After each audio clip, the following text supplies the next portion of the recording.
Before you throw this away, 10 trash hacks that transform your plants. Saturday morning. Somewhere on your street, a man is loading paper sacks of grass and leaves into the back of a truck. And on Monday, that same man will stop at the garden center and pay good money for a bag of lawn fertilizer. In those sacks he just set out, there is roughly half the nitrogen he paid for the last time he did that. Penn State measured it over 3 years. I will give you the exact figure in about 4 minutes. And that is only the first one. Sitting in your house right this second, in the kitchen bin, the recycling, the bathroom, the garage, and out on the lawn, there are 10 materials this garden has been paying full retail price for. Every one of them is free. Most of them are already within 20 feet of where you are sitting. Now let me be straight with you about the word transform, because I respect your time too much to oversell. Nothing here doubles a tomato overnight. What these do is stack. Each one removes a bottleneck. And when 4 or 5 of them are working together, you get the season where the branches actually bow under the weight, and you start giving vegetables away because you cannot eat them fast enough. Hack 1 takes 90 seconds, and you can do it tonight. Hack 2 takes 0 extra minutes, because you were going to mow anyway. By Hack 9, I am going to hand you a study from Michigan where the scientists set out to answer one question and stumbled onto something so much better that people still argue about it 30 years later. And at the very end, there is a bonus. It does not feed a single plant. It shows you, with your own eyes, in 60 days, exactly how alive your soil already is. Us conservationists use it in the field. You can do it with something in your dresser drawer. Let us go find some treasure in the trash. Number 1. The cardboard tube. Somewhere in your bathroom right now there is an empty toilet paper roll, maybe a paper towel tube in the kitchen. Most of us drop them in the bin without a second thought, and every one of them is a piece of equipment. Here is what that tube can do for you. Cut it into pieces about 3 inches tall. Slit each piece down the side so it opens like a little cuff. Slip it around the stem of a young transplant. Then press it down into the soil so about 2 inches sits below the surface and 2 inches stands above it. That is the whole hack. 90 seconds a plant. And what you have just built is a wall against one of the most heartbreaking things in gardening. You go out in the morning with your coffee, and there is your beautiful young pepper plant, lying flat on the soil, cut clean through at the base like someone took scissors to it. That is a cutworm. It is the caterpillar of a night flying moth, and it does not eat the whole plant. It wraps itself around the stem in the dark, chews through, and moves on to the next one. It works while you sleep and hides in the soil all day. But it cannot climb, and it will not push through a barrier. Extension horticulturists recommend exactly this. Cardboard, 2 inches down, 2 inches up. The tube rots away on its own in a few weeks, right about the time the stem toughens up and the plant stops being worth the trouble. No cleanup, no cost, nothing to remember. And here is the part I love. You do not have to wait to find out if it worked. Tomorrow morning, that plant is either standing or it is not. This is a hack that reports back the very next day. And it is not only cutworms. That same collar turns back slugs and snails climbing from the soil, and it holds water right over the root ball when you pour into it instead of letting it run off across dry ground. If you have no tubes, cut strips from a cereal box, a milk carton, or a paper cup with the bottom removed. Anything stiff and biodegradable that forms a ring. Here is what this actually buys you. Not a bigger plant. A living plant. In a season where you would otherwise have driven back to the nursery, paid for a replacement, replanted 3 weeks late, and harvested 3 weeks late. Every gardener has had that year. This is 90 seconds of insurance against it. Number 2. The grass clippings. Here is the number I promised you at the top. Research at Penn State followed Kentucky bluegrass over 3 years and found the clippings contained between 46 and 59% of the nitrogen that had been applied as fertilizer. Read that again. You bought the nitrogen. It went up into the leaf blade, and then roughly half of it gets raked into a sack and driven to the curb. That is the man with the truck. That is most of us, every single Saturday, for decades. Work published in Crop Science by Kelly Kopp and Carl Gerhard found that when clippings were returned, nitrogen rates could be cut in half or more with no drop in turf quality at all. Not a trim. Half your nitrogen bill, gone, in exchange for taking a bag off a mower. And Alec Kowalewski at Oregon State has said that on lawns growing in clay soils, He has produced acceptable quality turf for as long as 12 years without adding any fertilizer at all, simply by returning the clippings with a mulching mower. 12 years. Now, for your garden beds. Take a thin layer of fresh clippings, about 1 inch, and lay it around your tomatoes, your peppers, your squash. Thin is the whole secret. Pile grass on thick and wet, and it mats down into a slimy layer that smells sour and sheds water. 1 inch, spread loose, and it behaves beautifully. That inch does 3 things at once. It shades the soil so the surface stops baking. It slows evaporation so you water less. And as it breaks down, it feeds the top few inches where the feeder roots actually live. There is one old worry I want to clear up, because it has kept people bagging clippings for 40 years. The belief that clippings cause thatch. University of Minnesota Extension puts it plainly. Contrary to popular belief, leaving clippings on the lawn does not contribute to thatch. Clippings are mostly water and easily broken down compounds. Thatch comes from roots, stems, and crowns, not leaf blades. So this weekend, take the bag off, let it fall where it falls, and here is what you will actually see. Within a season, a lawn that holds its green longer between waterings, because you are returning organic matter and shading the soil surface. In the beds, soil that is cool and damp under the mulch when the path beside it is hot and cracked.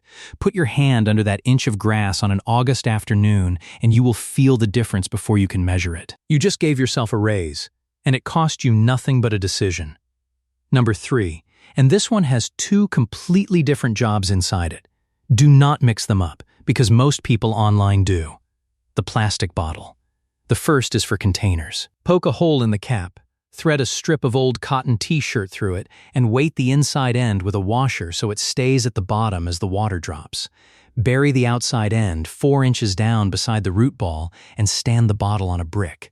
Cotton wicks.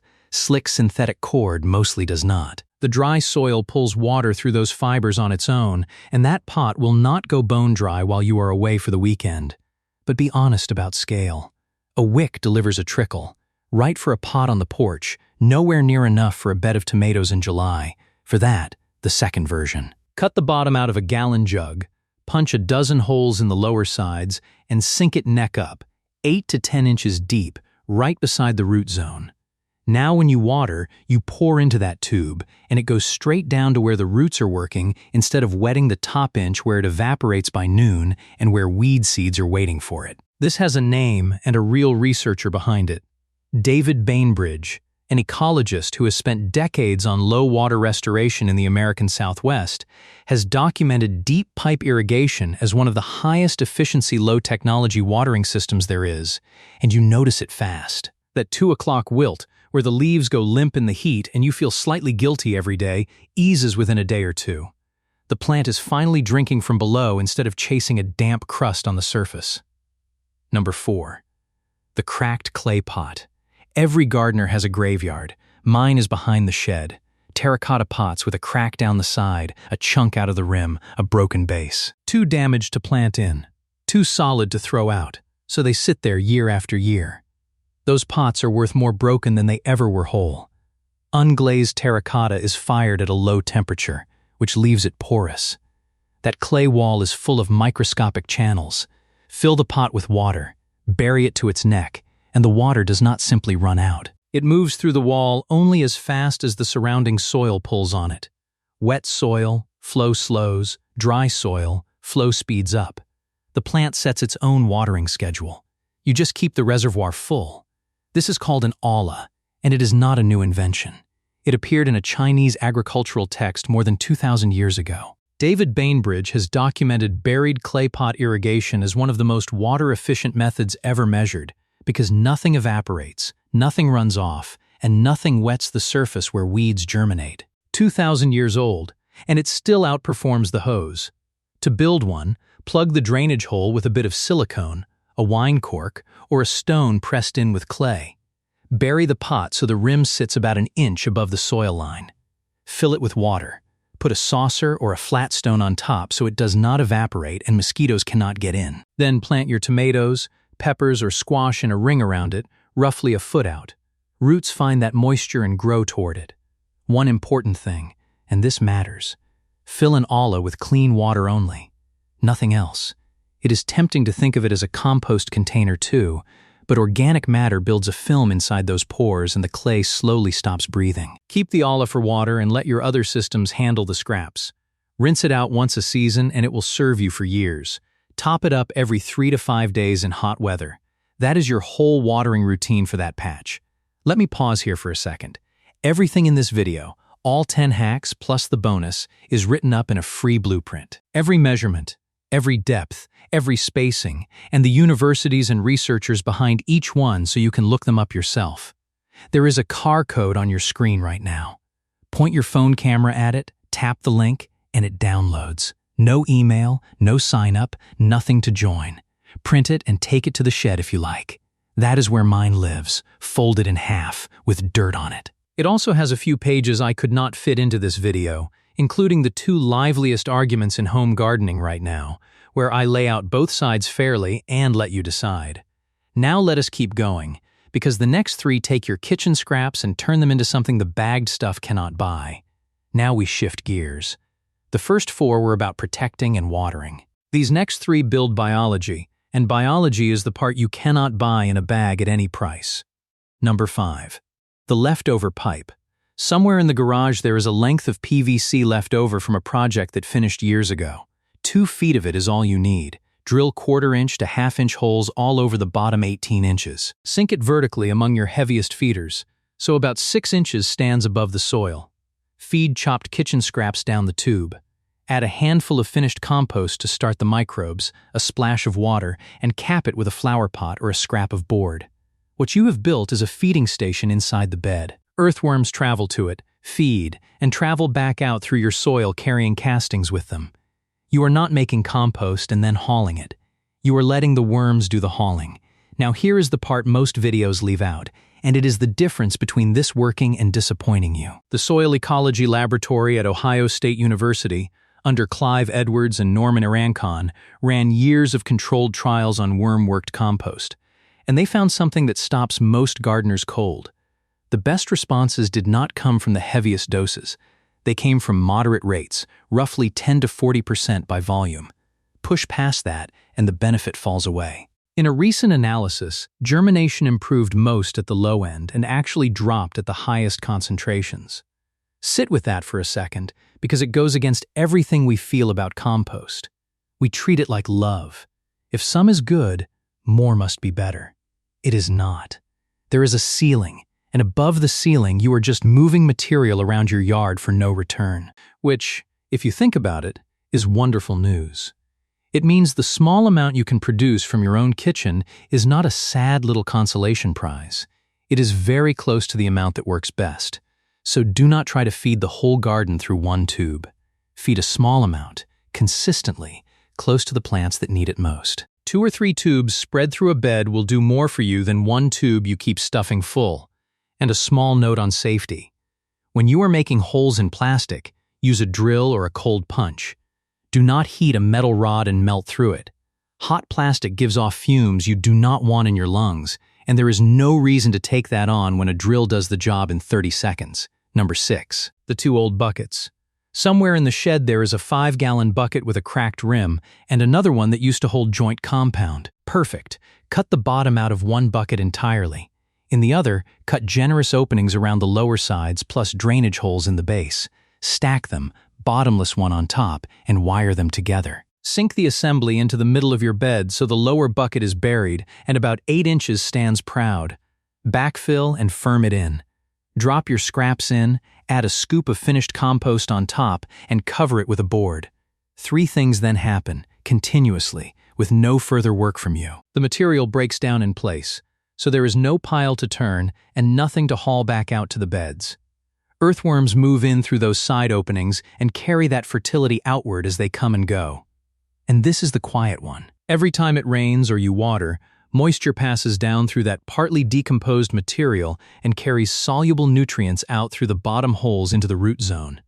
A gentle feeding, over and over, for free, on nature's schedule rather than yours. Skip meat, dairy, and oily food. If you have burrowing critters, staple hardware cloth over the base before you bury it. Give it 4 to 6 weeks and lift the lid. That dark, crumbly material at the bottom is worth more than anything in a bag, and you made it out of what you were going to drive to the curb.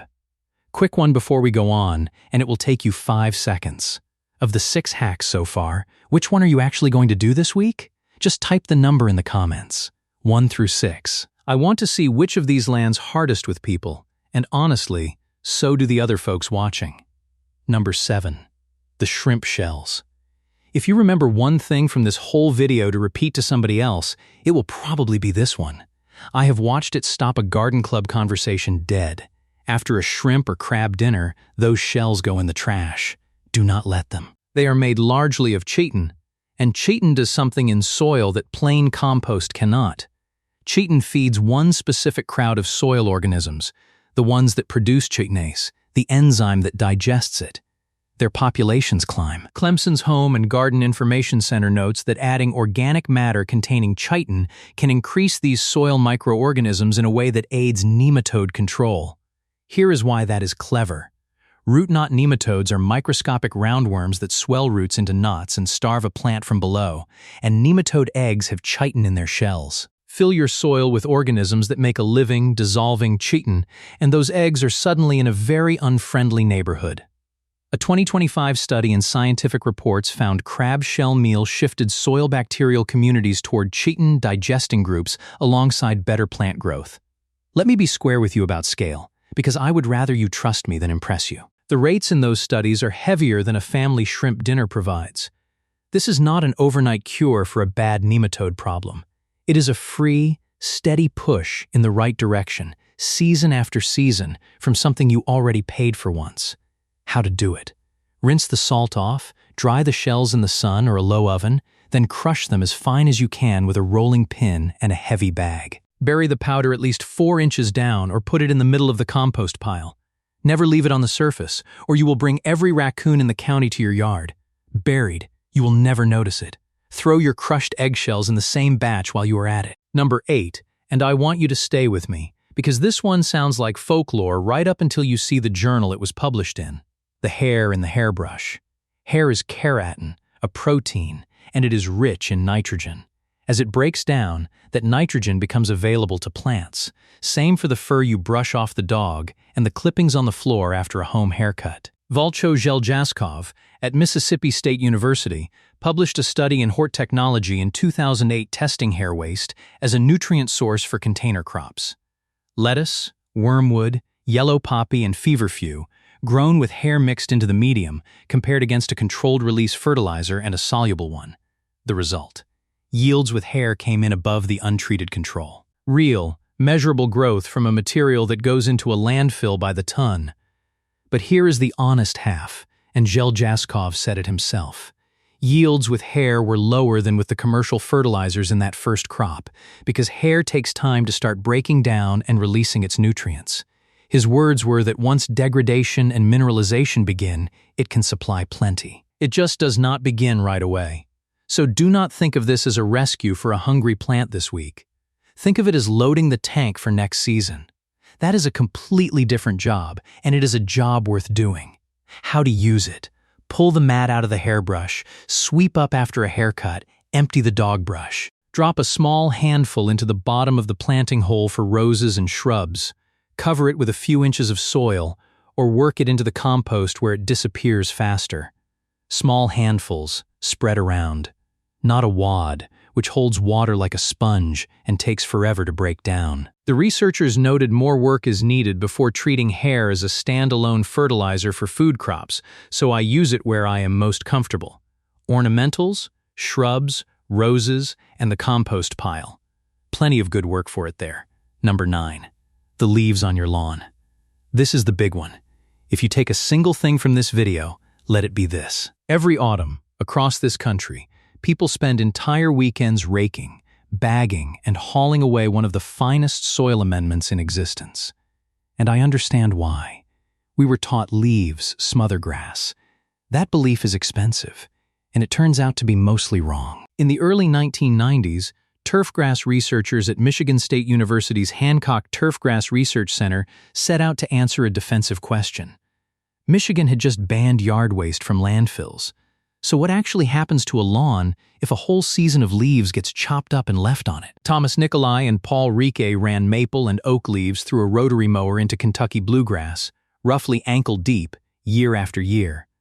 The lawn did not suffer. Soil TF did not shift. Organic matter went up. And then they noticed something they had not gone looking for at all. The weeds were disappearing. Michigan State Extension has described results where nearly 100% reduction in dandelions and crabgrass was attained after 3 years of mulching leaves. Not from a herbicide, from leaves and a lawnmower. Later work led by Alec Kowalowski and colleagues, published in Hortechnology, reported the same association between mulched maple and oak leaves and reduced dandelion populations in established Kentucky bluegrass. Purdue researchers found that mulching leaves at high rates did not hurt turf quality, color, or soil TAF. Why does it work? Those tiny leaf fragments sift down and cover the bare patches of soil between grass plants. Bare soil is where weed seeds germinate. Cover it, and the doorway closes. Plus, the grass is being fed, so it thickens up and fills in those gaps on its own. So this fall, do not rake. Take the bag off, raise the mower a notch, and run over the leaves 2 or 3 times until the pieces are small enough to fall between the blades of grass. You can handle several inches at a time with the right mower. And if you have more leaves than the lawn can absorb, alternate. Mulch 1 week, bag the next, and dump those chopped leaves onto the vegetable beds and around the shrubs. Chopped leaves are the best mulch there is, and you already own them. Every bag you do not buy, every hour not spent hunched over a rake, every trip to the curb you skip. That is what this one pays. Number 10. The milk jug. Empty gallon jug, in your recycling, right now. Cut it around the middle, most of the way, leaving a few inches uncut as a hinge. Take the cap off. You have just made a greenhouse. In hot weather, the same jug does the opposite job. Cut the bottom off, leave the cap on, and set it over a fresh transplant as a shade shield and windbreak. That first week after transplanting is when most young plants are lost, and that scrap of plastic carries them through it. But the reason I saved this one for last is the story behind it. Around the year 2000, a gardener named Trudy Gracel Davidoff on Long Island, New York, had a problem plenty of us know. She had far more seeds than she had space. No room for grow lights, no shelves, no heated trays. So she thought it through from first principles. In nature, nobody starts seeds under a shop light. Seeds fall in autumn, sit through a cold, wet winter, and come up on their own when the ground warms. Cold does not harm a seed. For a great many species, cold is the trigger. So she put her seeds in soil, in recycled containers with the tops open to rain and snow, and set them outside in the dead of winter. And she waited. It worked. Beautifully. The seedlings came up exactly when conditions were right, and they came up tough, because they had never known a windless room. No hardening off, no leggy stems reaching for a bulb. She wrote it up and gave it away, and it spread from one gardener to the next until it had a name: winter sowing. In 2006, the United States Department of Agriculture added the term to the National Agricultural Library Thesaurus. Extension programs from Illinois to Cornell teach it now. One woman, a kitchen counter full of milk jugs, and no money at all. I love what that story says about this whole way of gardening. The best ideas in this field have almost never come from a laboratory. They come from somebody standing in a small yard with a problem, looking at something everyone else calls garbage, and thinking, hold on a minute. Which brings us to the bonus. The old cotton underwear. I promise you I am serious, and so is the United States Department of Agriculture. Take a pair of plain, 100% cotton underwear. Undyed, nothing fancy. Dig a hole 3 or 4 inches deep, lay it out flat, cover it up, and mark the spot with a stick so you can find it again. Wait 60 days, then dig it up. That is the whole test. Cotton is a plant fiber, and the living things in your soil eat plant fiber for a living. If the ground is teeming with bacteria, fungi, protozoa, and earthworms, you will pull up a rag. Holes, tatters, sometimes nothing but the elastic waistband. If it comes up looking almost the way it went in, that is information too. It tells you the biology down there is quiet, and every hack in this video is aimed squarely at fixing that. This is a real program. NRK's state offices, including Montana and Rhode Island, run it as the Soil Your Undies Challenge. Lisa Blaser, Pennsylvania's soil health coordinator with the Stroud Water Research Center, has said she loves the reaction she gets when she asks a farmer to bury a pair of underwear in a field. It starts with confusion, and it always ends with a chuckle. Jamie Arthurs, a resource conservationist with NRK's in Delaware, has run it in side-by-side comparisons, tilled against no-till, cover crops against bare ground. What you see when those pairs come out of the ground makes the argument better than any chart ever could. Bury a pair in your best bed. Bury another in the tired corner where nothing ever thrives. Dig them up the same day and hold them side by side. You will learn more about your own ground in that one moment than in a season of guessing. Do it, then come back and tell me what you found. I read the comments and I want to hear it. Now, 11 things is a lot to carry out to the garden at once, so let me make this simple. If you do nothing else, do these 3, in this order. This weekend, take the bag off the mower. That is hack 2. It costs you nothing, and it is the single highest return move on the entire list. Before it gets cold, sink 1 olla or 1 deep watering tube next to whatever plant you fuss over most. That is hack 3 or 4, 20 minutes, and next summer you will water that plant half as often. And today, while you are thinking about it, bury the cotton. That is the bonus. 60 days from now, you will know something about your own ground that no bag, no video, and no soil test kit is going to tell you as plainly. 3 moves.